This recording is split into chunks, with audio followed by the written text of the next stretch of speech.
Kaga Michio, a young student, begins playing a cheap online game he believes is virtual reality. He suddenly wakes up in a barn and starts collecting items he finds along the way. After collecting the Durendal sword, he leaves the barn and finds several bandits attacking that village. Even though he sees the bandits are high levels and Kaga is only level 1. He decides to attack them, stabbing 2 of them in the neck and making the rest of them flee. Samara, the village chief, appears and thanks the boy for protecting the village, rewarding him with abandoned equipment and a place to rest.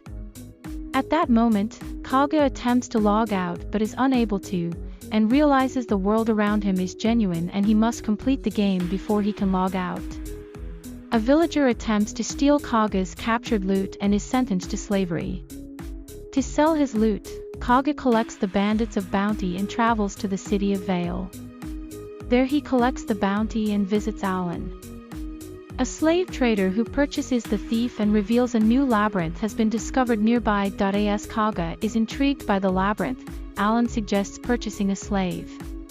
The boy is confused but amused by the idea.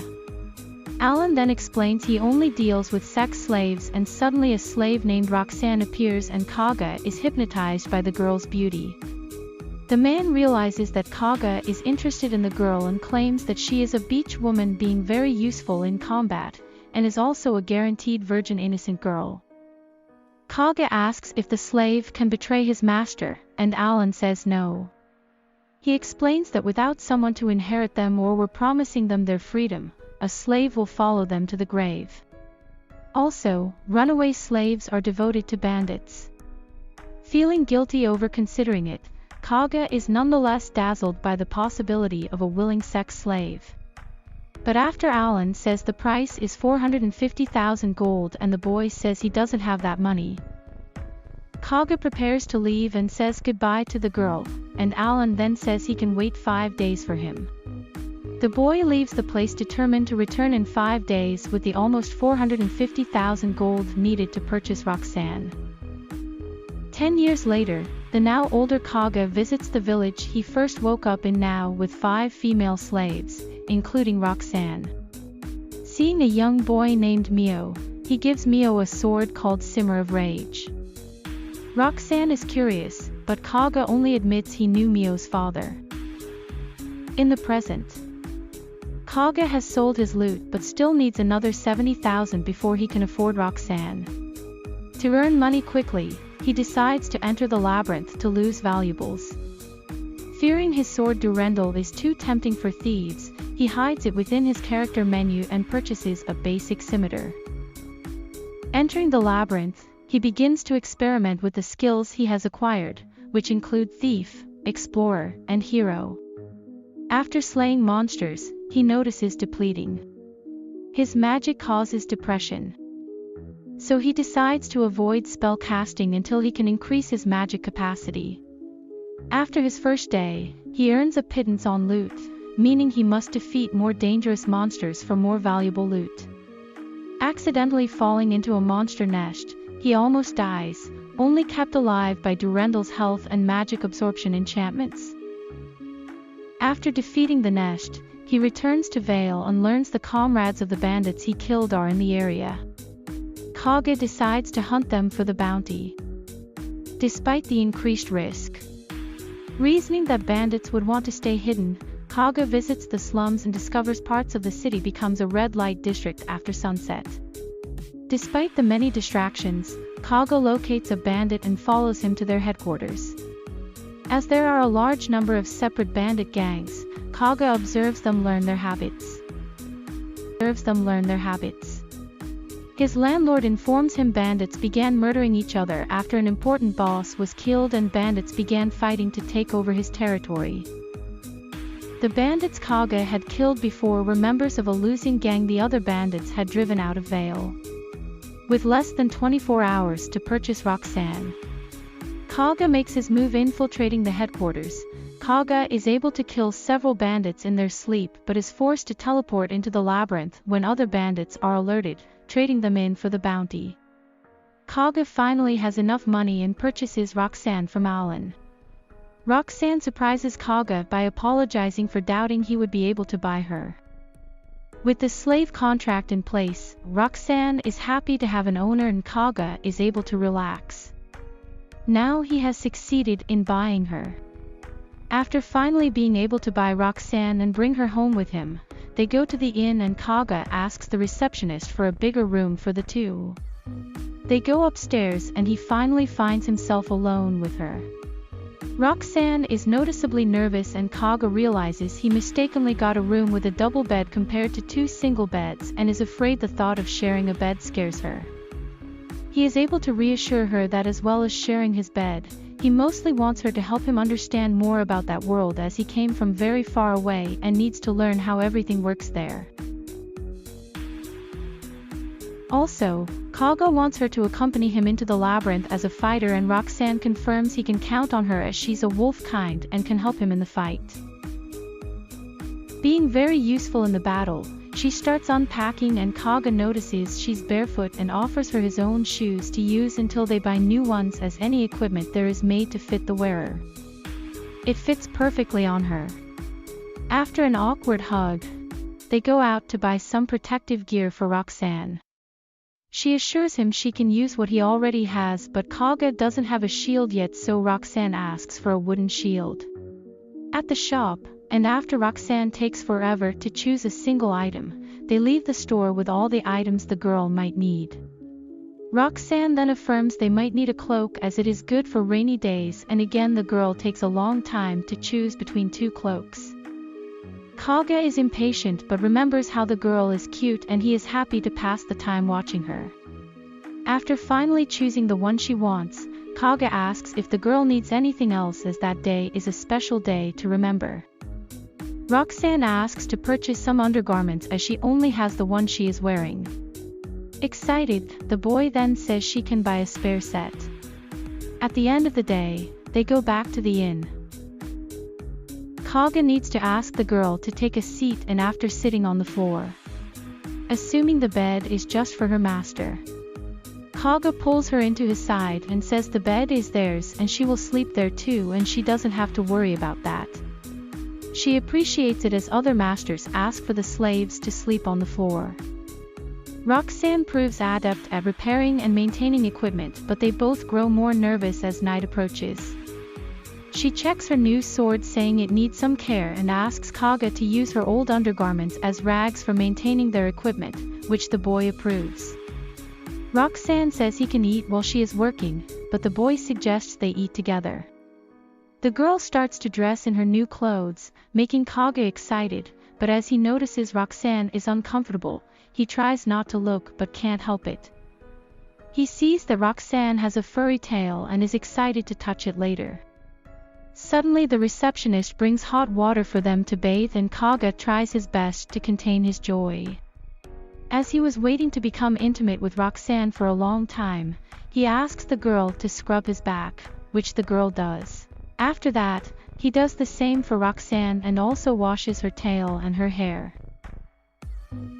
When the girl is washing Kaga's hair, the boy can't wait anymore and aware of the situation, Roxanne rushes to the closet and pulls her maid's clothes, asking if her master wants her to use it.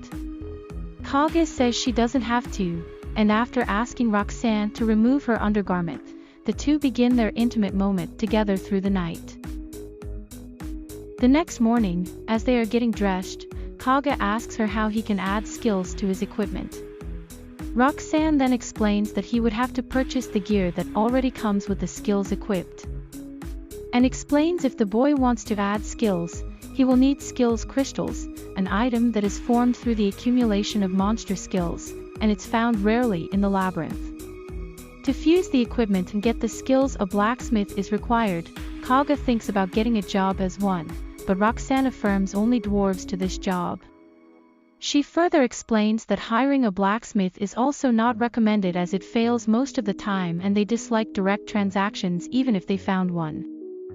There's no telling if you can trust them, as some dwarfs already made fortunes by pretending the fusion process failed and selling the equipment with skills later. Roxanne finishes saying it's a different story if you become friends with a blacksmith, and upon hearing this, Kaga is determined to recruit one for their party. They leave the inn fully equipped with their gear, and upon heading to a dark alley, Kaga opens a portal that transports them directly to the first floor of the labyrinth. As they walk, Roxanne leads the way after smelling some monsters and abilities due to her being a wolf kind. She asks Kaga to lend her a magic crystal, and as the boy doesn't know what that is, she explains that monsters are made of magic power and when they are defeated, it gradually accumulates, eventually forming a magic crystal being used by guild temples as energy sources. She needs Kaga to lend her one because it's not possible to store magic power when you defeat monsters unless you have a magic crystal, making the boy disappointed as he wasn't aware of all that. Roxanne still explains that the magic crystal is probably the most valuable item that can be acquired in the labyrinth. Kaga asks how to get it and she says besides the labyrinth the empty ones can be purchased from guilds. Upon knowing all this new information, Kaga affirms they will buy some later and they head to the monster's path. The boy draws his sword and manages to eliminate the creature in one blow, making Roxanne impressed with her master. After smelling the next path, they head forwards and eliminate more monsters. At the end, Kaga is grateful to Roxanne for defeating so many monsters on her own, saying her power is impressive. She explains how she was a newcomer to the party she used to be part of and as nobody listened to her, she had to watch battles from a distance and learn. As she was still standing, Kaga asks her to take his seat on his side and says that from now on she doesn't need to wait to be told to sit and she should sit as close to him as possible. He asks to touch her ears and says he is enjoying himself. He mentions that it reminds him of grilled seaweed wrapped maki, something he used to eat in his homeland. Upon hearing this, Roxanne sadly asks her master if he will be returning to his homeland anytime soon. Kaga then explains he won't as he actually can't. The girl shares her worry about him leaving as the people sell the slaves they no longer need, and the Kaga assures her he plans on keeping her forever. He still comments that he wants to recruit more members to their party to become more strengthful in his thoughts. Kaga understands that Roxanne is consenting to harem. They had to buy a magic crystal and Kaga asks the receptionist for 2. She asks if it's possible to be black magic crystals and the boy buys them, showing his purchase to Roxanne. She explains the magic crystal's color changes depending on the magic power stored inside it. They turn red after defeating 10 monsters and purple after defeating 100. Kaga asks if there's a limit and she responds that after defeating 1 million monsters they turn white but stop at the green, which is 10,000. It's typical for them to sell after turning blue after defeating 1,000 monsters. Kaga suggests they head back to the labyrinth and they go after he easily eliminates the monsters. Roxanne comments how the first floor creatures don't stand a chance against him and asks for them to head to a higher floor. As the boy thought it was going down, Roxanne explains the labyrinth goes upwards as it is a living creature that lures people to them, uses monsters to defeat them, and feeds on their bodies. To defeat the labyrinth it's necessary to kill the boss on the highest level considering to fight this battle. Kaga asks if there are any spells to attack all targets as he wants to acquire a way to attack multiple monsters at once, but the girl responds she doesn't know much about them. Thinking to himself, Kaga realizes that in order to become a mage as he wishes, he should try casting spells. But when he tries to use them on a monster, nothing happens, making him think he doesn't have enough MP to cast them. Looking at the magic crystal, the boy notices it's now red as he already killed 10 monsters. As Kaga has a crystallization upgrade as a bonus skill, the magic crystal quickly becomes purple after he only defeated 32 monsters. Wanting to increase their healing abilities, Kaga asks her to fight along with her bare hands. As Kaga struggles to do so, Roxanne manages to eliminate them with ease. A few monsters later, Kaga manages to heal himself with his new skill and sets Roxanne a new job as a monk, making the girl excited. Back in their room, they repeat their moment from the night before, washing each other and being intimate. The next day, they head to the labyrinth again. This time they determine to eliminate the final boss. Thanks for watching and don't forget to subscribe and see you on the next video. Love you.